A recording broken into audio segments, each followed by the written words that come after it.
आप देख रहे हैं नेशन लाइव, हर पल आपके साथ। भ्रष्टाचार मुक्ति अभियान के मुख्य प्रवक्ता हरि प्रताप सिंह राठौड़ एडवोकेट के नेतृत्व में सहयोगी द्वारा मालवीय अफसर गृह बदायूं पर राष्ट्रीय गान और रघुपति राघव राजा राम के कीर्तन कर सत्याग्रह किया गया। वहीं इस अवसर पर विचार व्यक्त करते हुए हरि प्रताप सिंह राठौड़ ने कहा कि जनपद ही नहीं अपितु प्रदेश भर में यूरिया की कृत्रिम किल्लत पैदा कर दी गई है। खाद माफिया बेलगाम है तथा उन्हें किसानों के शोषण की छूट मिली हुई है।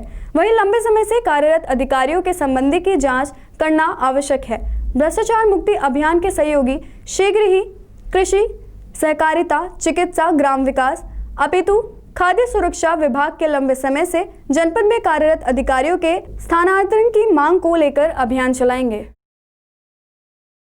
एकदम 16 बार होता है, 10 से 16 बार किसान को यूरिया की जरूरत पड़ती है। होता क्या, इसमें कृत्रिम किल्लत पैदा कर दी जाती है ताकि किसान ब्लैक में यूरिया खरीदने को विवश हो जाए, या फिर जो विक्रेता है वो यूरिया के साथ में अन्य अनुपयोगी वस्तुएं किसान को बेच दे। ये सारी कृत्रिम किल्लत कौन पैदा करता है? हर क्षेत्र के माफिया है। अगर इस देश में किसानों और मजदूरों इनके कल्याण की योजनाएं बंद कर दी जाएं, तो जितने नेता हैं, जितने अधिकारी हैं, इनके घरों में चूल्हा जलना बंद हो जाएगा। किसान और मजदूर जिस हाल में रह रहा है वो उसी हाल में रहेगा, लेकिन इनके घरों में चूल्हा जलना बंद हो जाएगा। जितनी भी योजनाएं चलाई जा रही उसमें विवश किया जाता है किसानों का शोषण। सबसे बड़ी समस्या क्या है? यूरिया वितरण के लिए 2 विभाग उत्तरदायी हैं, सहकारिता विभाग और कृषि विभाग। कृषि विभाग और सहकारिता विभाग में जो अधिकारी हैं वो लंबे समय से जिले में टिके पड़े हैं। जितने माफिया हैं, चाहे खाद माफिया हों, बीज माफिया हों, कीटनाशक माफिया हों, सबसे उनकी करीबी है, लंबे समय से यहाँ कार्यरत हैं। जितने खाद माफिया हैं उनसे उनकी करीबी है। और जिला अधिकारी ने जुलाई माह में ही मीटिंग बुला के निर्देश दिए थे यूरिया वितरण की व्यवस्था सही हो, लेकिन फिर भी अव्यवस्था पैदा कर दी गई। और जब प्रशासन सक्रिय हुआ तब तक खाद माफिया अपना खेल पूरा खेल चुके। अगर जिला प्रशासन चाहे तो यूरिया का एक दाने की ब्लैक मार्केटिंग नहीं हो सकती। अगर जिला प्रशासन चाहे तो किसी विक्रेता की हैसियत नहीं, वो किसी किसान से 1 रुपया अधिक ले ले। लेकिन कहीं कहीं शासन प्रशासन की इच्छा शक्ति में कमी है, क्योंकि जो खाद माफिया हैं वो शासन द्वारा संरक्षित है। किसान बड़ा दुर्भाग्यशाली है, जब उसका गेहूं बिकने को आता है तो गेहूं माफिया सक्रिय हो जाते हैं, धान आ जाए तो धान माफिया सक्रिय हो जाते हैं, गन्ना आए तो गन्ना माफिया सक्रिय हो जाते हैं, और उसकी भूमि पे कब्जा करने के लिए सस्ते मूल्य में खरीदने के लिए भूमाफिया सक्रिय है।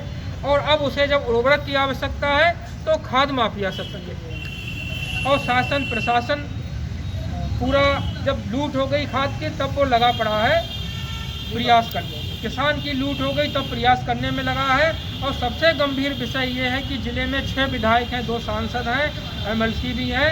इस विषय पे वो सभी मौन हैं, किसी का बयान नहीं आया।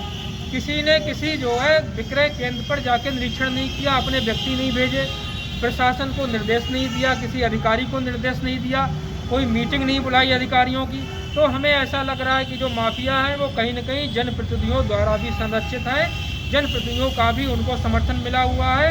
इसी कारण प्रशासन उनके विरुद्ध कठोर कार्रवाई नहीं कर पा रहा है।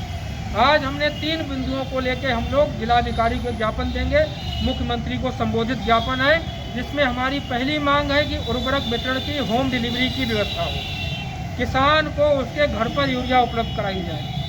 दूसरी हमारी मांग ये है कि बदायूं जनपद में कृषि और सहकारिता विभाग में जो अधिकारी लंबे समय से टिके हुए हैं उन्हें बदायूं जनपद से हटाया जाए।